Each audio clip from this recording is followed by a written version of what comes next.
Deep in the fractured heart of Yunnan, where the Lancang River carves a jagged wound through the earth, lies a monument to human defiance. It does not look like a wall. From a distance, it looks like a scar, a pale, curved fingernail pressed against the throat of the mountains. This is Xiaowan. 292 meters of concrete, a height that eclipses skyscrapers, a weight that settles into the tectonic plates with the gravity of a small moon. We are told this is a triumph.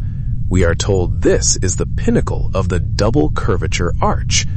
But in the shadows of the canyon, where the sunlight barely touches the water for more than 2 hours a day, the narrative feels different.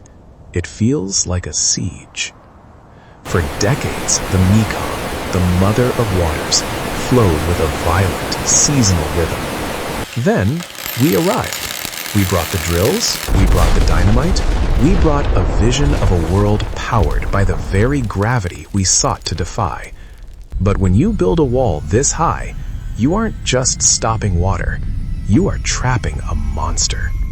15 billion cubic meters of water. Can you visualize that weight?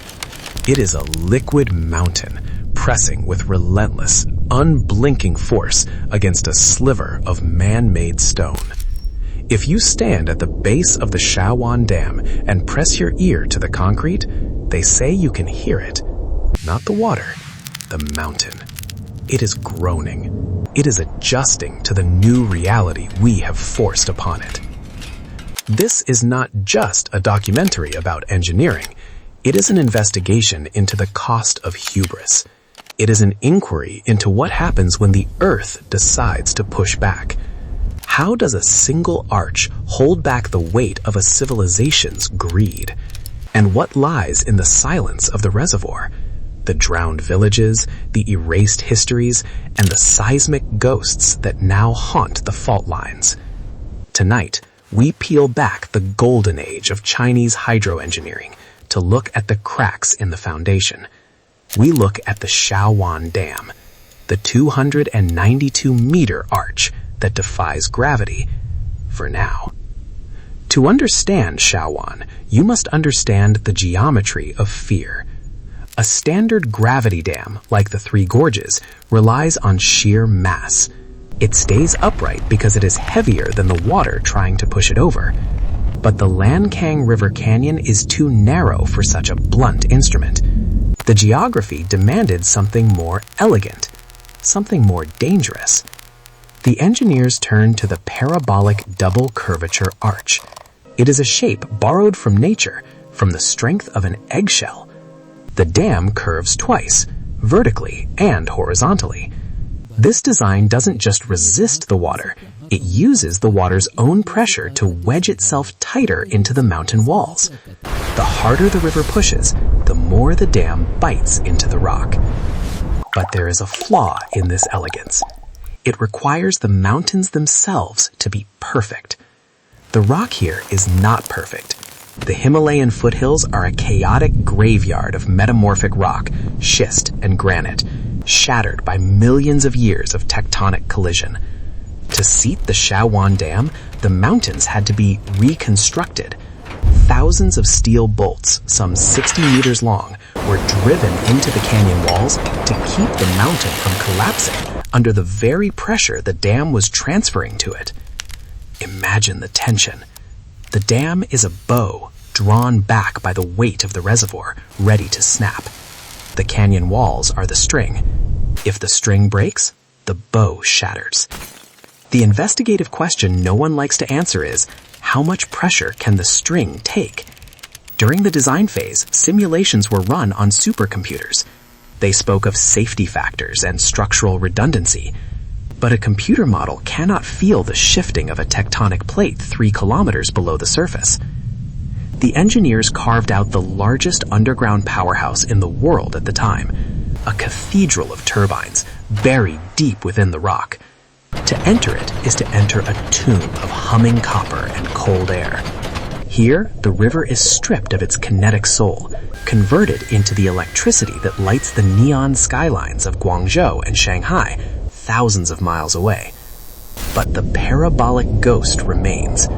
The dam is designed to flex. It moves. In the summer heat, the concrete expands. In the winter chill, it contracts. It is a living, breathing entity. And like all living things, it ages, it fatigues. We must ask, what happens when the double curvature begins to lose its shape? What happens when the microscopic fissures, invisible to the naked eye, start to find each other in the dark? The construction of Xiaowan was not a building project, it was a war. For 8 years, the canyon was a vision of industrial purgatory. Dust so thick it blotted out the sun. The roar of 1,000 trucks echoed off the granite walls like continuous thunder. They called it the Battle of the Lancang.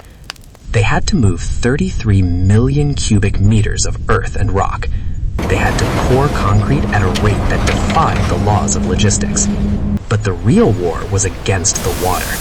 The river did not want to be tamed. During the diversion phase, the Lancang rose up, threatening to wash away the cofferdams to reclaim its path. The workers lived in camps perched on the edge of the abyss. Men and women from across the provinces, lured by the promise of steady wages, worked in 24-hour shifts. The documentary record of their lives is thin, curated by state media to show smiling faces and hard hats. But the reality of high-altitude dam construction is one of extreme risk. The silent cost of Xiaowan is measured in the sheer physical toll on those who carved it. There is a darkness in the speed of the construction. To pour concrete too fast is to invite internal heat. Concrete in these volumes generates its own thermal energy, a chemical fever that can crack the structure from the inside out.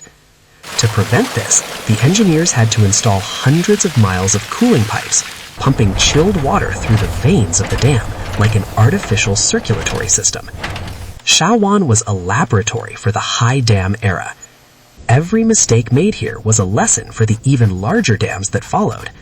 But who paid for those lessons? The river was once a lifeline for the ethnic minorities of the Yunnan highlands. The Bai, the Yi, the Lahu. As the concrete rose, their worlds sank. Thousands were reallocated. Their ancestral lands, their graveyards, the very riverbanks where their legends were born, were swallowed by the rising tide of the reservoir. When we look at the 292-meter wall, we see engineering. But if we look at the water behind it, that deep, unnaturally still turquoise, we are looking at a mass grave of a culture. The construction war ended in 2010 when the last turbine went online. The state declared victory. But in the quiet villages above the new waterline, the people still watch the surface, waiting for what the victory will eventually take next. This is the section they do not put in the brochures. The Xiaowan Dam sits on one of the most seismically active zones on the planet. The collision of the Indian and Eurasian plates is not a finished event. It is an ongoing catastrophe. The mountains are growing. The faults are grinding. And now we have placed a 15 billion ton weight directly on top of them. In the world of geology, there is a phenomenon called RIS, Reservoir-Induced Seismicity. When you fill a massive reservoir, the sheer weight of the water can lubricate existing fault lines and trigger earthquakes that wouldn't have happened otherwise. Since the filling of the Xiaowan Reservoir, the region has seen a spike in microtremors. The official line is that the dam is built to withstand a magnitude 8.0 earthquake. But earthquakes are not just about magnitude. They are about acceleration. They are about the pulse. If a seismic event hits the right frequency, the parabolic arch could vibrate like a tuning fork until the concrete loses its integrity. Then there is the Mekong ghost. Xiaowan is the battery of the Lancang Cascade, but it is also the plug. By trapping the silt, the nutrient-rich sediment that has fed the Mekong Delta for millennia, the dam is effectively starving the river downstream. In Thailand, Laos, Cambodia, and Vietnam, the river is changing. It is hungry. The water, stripped of its silt, flows faster and more aggressively, eroding the banks and destroying the habitats of the very fish that millions of people depend on for survival. The investigative mystery here is the lack of transparency. The flow of the Lancang is treated as a state secret. When the dams at Xiaowan and Nuajada close their gates to store water during a drought, the countries downstream wake up to a dry riverbed. Is the Xiaowan Dam a tool for prosperity, or is it a geopolitical weapon? As we fly a drone over the crest of the dam, the scale is dizzying. But the true danger is invisible. It's in the chemical composition of the water, the lack of oxygen in the depths, and the slow, grinding movement of the Lancang Lancang fault line. We are playing a game of chicken with the Earth. We have wagered 15 billion cubic meters of water that our math is better than the Earth's volatility.